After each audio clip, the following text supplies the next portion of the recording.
Thank you, Wendy, very much. And I just have to make sure I can forward here. Yes. Hello, everybody, and thank you so very much for attending this webinar. As Wendy mentioned, I've been managing projects for most of my career, including a large number of projects internationally. In fact, for 10 years, I was the Chief Information Officer for the Latin America branch of a Fortune 500 company. And during that time, I actually lived in Argentina for a couple of years, lived in Chile for a couple of years, and managed IT operations in 5 countries in Latin America. I currently am working with Lehigh University. I'm a part-time instructor in their adult education, executive education department, and I work with the Ayacoca Institute, which is a branch of Lehigh that hosts a mini MBA each summer for attendees from around the world. And I teach project management and international business to them. Just to give you some idea of the scope of my experience internationally, this slide shows the countries where I have either managed projects or programs or served as the executive sponsor for programs and projects. So with all that said, I would like to begin with an agenda. What are our objectives today? Well, I've broken this presentation into 2 pieces. The first, it talks about the critical importance of the human dimensions in project management. Now, if some of you have listened to some of my other webinars on Project Management 2.0 or on the importance of project governance, this may be a little bit of a recap, but then it leads into the second half of the presentation where I talk about what have I learned about managing projects from driving an old sports car. And yes, I do, in fact, still have the same old sports car. And so we'll talk about that, and there will be a link between the 2 portions of this presentation. Now, I encourage you to send questions to Wendy throughout the presentation. If Wendy interrupts me, I'll be happy to try to make this as interactive as possible. I also want to say at the very beginning, and I'll repeat this probably a couple of times, that I will be happy to send any or all of you a PDF copy of this presentation. All I ask at the end of the presentation is that you send me an email, and I'll be happy to send you the PDF version. And you'll note in the presentation that I've included more content than we are going to be able to discuss in the next 45 minutes. And I do this for 2 reasons. 1, I want you to have this information, and 2, I want to give you a reason to go back and read the presentation a second time at your leisure. So let's talk, first of all, about the critical importance of the human dimensions in project management. Let me state right now, and I'll, again, probably repeat this multiple times, projects are not about things. Projects are about people. And you really can't manage a project effectively unless you are able to lead the project team and able to communicate with all of the stakeholders that are going to be impacted by the results of your project.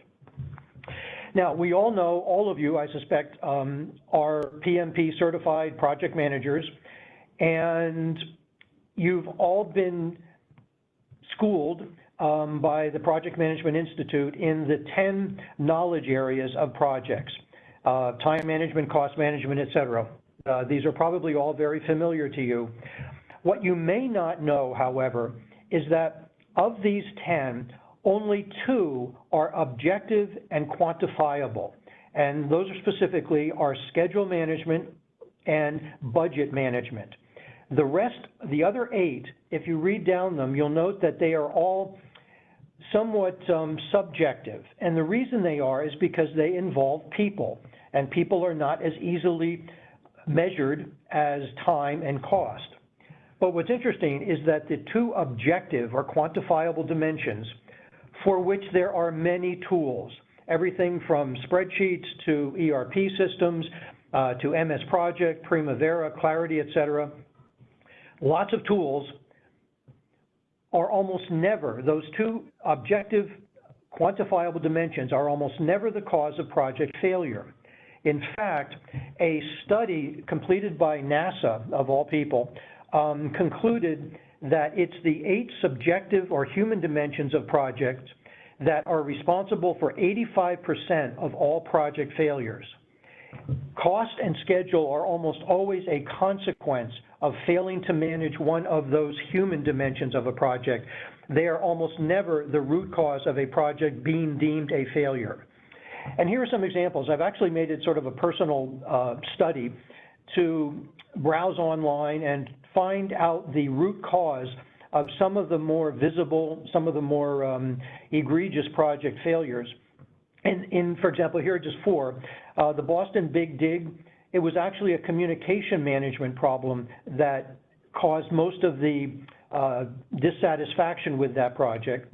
Boeing's 787 Dreamliner, this was the first time that Boeing had actually outsourced to individual subcontractors key subsystems of the airplane. And so when they came together and didn't work seamlessly together, it was not a problem of cost or schedule. It was really the fact that this was a new version of procurement management for Boeing. The Denver Airport baggage handling system, some of you may remember, was really a human resource management issue. And finally, the Lockheed Martin F-35 Lightning Joint Strike Force Fighter was, again, an issue of integration management. And the list goes on. I'd encourage you to pursue some of those studies yourself. And here are just a couple of additional companies. I don't mean to disparage them. Hershey Foods is a good example because they're located just down the highway from where I'm sitting right now. And their SAP implementation almost put the company out of business. And that's not, unfortunately, it's not an unusual occurrence. Here are just some examples of IT project management failures that I personally find incredibly embarrassing, given the fact that I've spent my entire career in information technology. You can read these, just a couple of examples here. The U.S. Department of Defense Integrated Human Resource System delivered 0 functionality at almost 200% of its original cost. And you can read the list yourself. Unfortunately, again, these are not unusual examples.